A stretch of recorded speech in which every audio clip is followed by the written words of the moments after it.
The question was, how did you come back to Yiddish? Oh, yeah, yeah. Or did Yiddish come back to you? Right. It spoke to me, which is no answer either. I guess if I had an easy answer, I wouldn't be writing about it.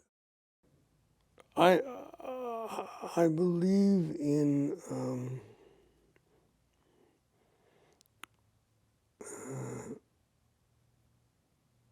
what do Christians call it? A second birth, a rebirth, Born again. born again. I believe that you have to be born again, and Yiddish was for me to be born again. I can't answer the question except to say something was calling me. And I think I knew all along that although I might have pretended to be a scholar, as I pretended to be an English scholar, I really was going to translate.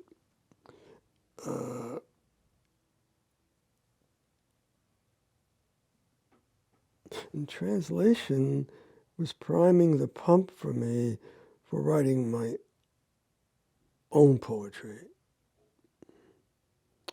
So I was leaving teaching, moving out, although at the same time, the State University of New York at New Paltz agreed to give me time off to learn Yiddish.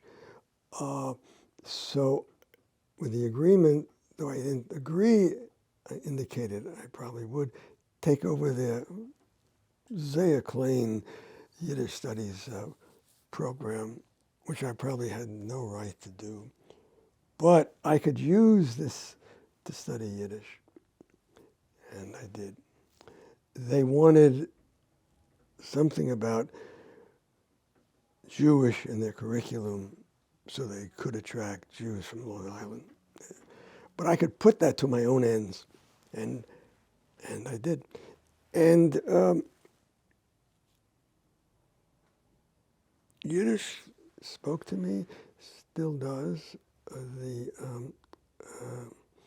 calling me.